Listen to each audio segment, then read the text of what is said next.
जादुई जंगल और monster golden tree. रात का समय था। जंगल के रास्ते से एक किसान अपने घोड़े के साथ गुजर रहा था।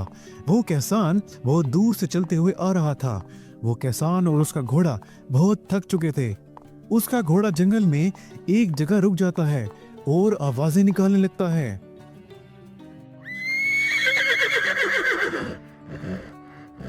लगता है तुम भी चल चल कर थक चुके हो। चलो यहीं सामने उस बड़े पेड़ के नीचे आराम करते हैं।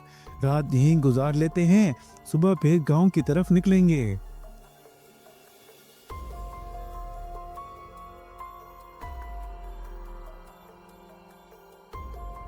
वो किसान और उसका घोड़ा पेड़ के नीचे सो जाते हैं। कुछ देर के बाद वो बड़े पेड़ के अंदर से रोशनी निकलने लगती है और वो पेड़ उस किसान के घोड़े को अपने अंदर खींच लेता है और उसकी जगह सोना रख देता है। जब सुबह होती है वो किसान उठता है और देखता है कि उसका घोड़ा वहां पर नहीं होता, बल्कि कुछ सोना रखा होता है। ये देखकर वो किसान बहुत आश्चर्य हो जाता है। अरे ये मेरा घोड़ा कहाँ गया और ये सोना कैसे यहाँ आ गया? मुझे लगता है रात में जब मैं सो रहा था कोई मेरा घोड़ा ले गया और उसकी जगह ये सोना रख गया। लेकिन ये सोना तो मेरे घोड़े की कीमत से बहुत ज्यादा है। चलो जो भी है, मैं इस सोने को बेचकर बहुत सारे घोड़े और खेत खरीद सकता हूँ। किसान वो सारा सोना उठाकर अपने गांव की तरफ चल पड़ता है। किसान वो सारा सोना लेकर गांव के एक सोनार के पास ले जाता है। मनोज भाई, मुझे ये सोना बेचना है, इसके कितने पैसे दोगे? इसकी चिंता मत करो, मैं तुमसे ये सोना बहुत ही अच्छे दाम में खरीदूंगा। लेकिन पहले ये बताओ, इतना सारा सोना तुम्हें कहाँ से मिला? तुम्हारे घर में तो एक वक्त का खाना भी नहीं होता सही से। अब सच सच बताओ, ये सोना कहाँ से मिला? कहीं ये सोना तुमने किसी से चुराया तो नहीं? नहीं नहीं, ये सोना मुझे मेरे घोड़े को बेचकर मिला है, मैंने कहीं से चुराया नहीं है। मुझे पता है तुम झूठ बोल रहे हो, क्योंकि तुम्हें तुम्हारे पास उस बीमार घोड़े का कोई इसका आधा भी नहीं देता। अब सच सच बताओ, ये सोना किससे चुराया? अगर तुम मुझे नहीं बताओगे तो मैं तुम्हारा ये सोना भी रख लूंगा और तुम्हें जेल भिजवा दूंगा कि ये सोना तुम मुझसे चुराने की कोशिश कर रहे थे।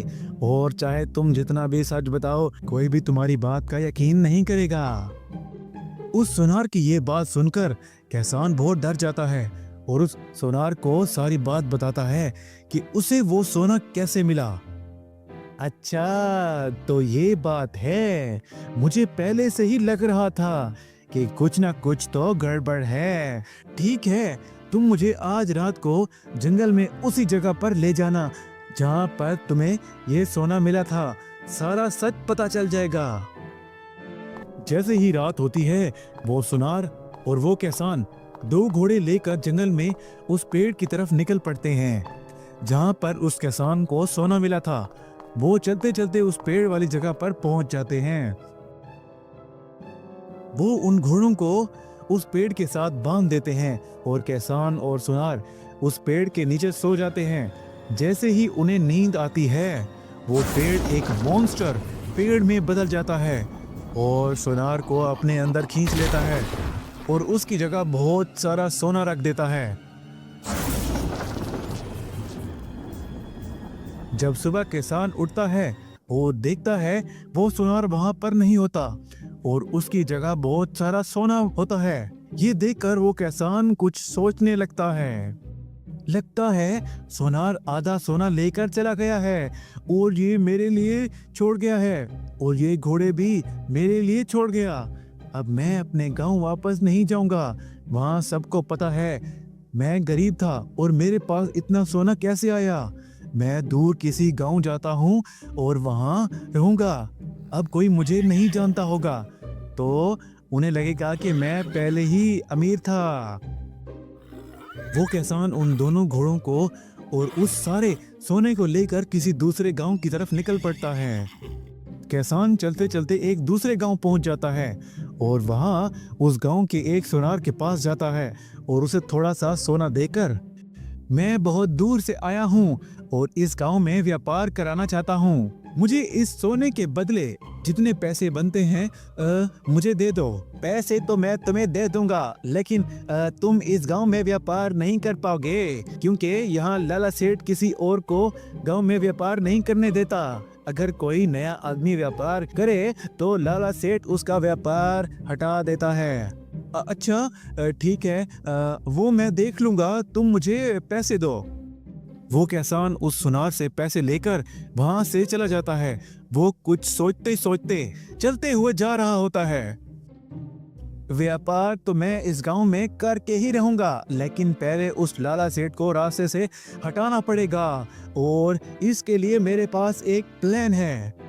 वो किसान खुद ही उस लाला सेठ के घर पर चला जाता है और वहां जाकर उसे सोने वाली सारी बात बताता है कि उसे सोना कैसे मिला और कहां से। अगर आपको भी सोना चाहिए तो मैं आपको वहां लेकर जा सकता हूं। अगर तुम ये सोना अपने साथ ना लाते तो मैं तुम्हारी बात पर कभी यकीन नहीं करता, लेकिन तुमने ये बात मुझे क्यों बताई? मुझे तो कुछ गड़बड़ लग रही है। वो मैंने आपको इसलिए बताई कि मैं इस गांव में अपना व्यापार शुरू करना चाहता हूं और मुझे यहाँ इस गांव में किसी ने बताया कि आपकी अनुमति के बगैर इस गांव में कोई व्यापार नहीं कर सकता। मैंने आपको सोने की बात इसलिए बताई कि आप मुझे इस गांव में व्यापार करने दोगे। अच्छा तो ये बात है, मुझे अब समझ आया तुमने बात क्यों बताई। अच्छा ठीक है, हम आज रात ही उस जंगल की तरफ निकलेंगे जहां वो सोना मिलता है।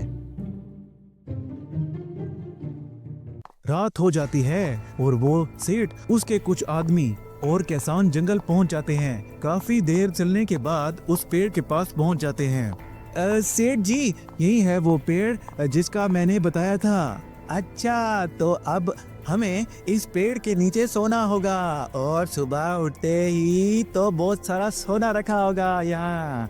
चलो ठीक है, देखते हैं, और अगर ये सच ना हुआ तो तुम देख लेना मैं फिर तुम्हारे साथ क्या करता हूँ।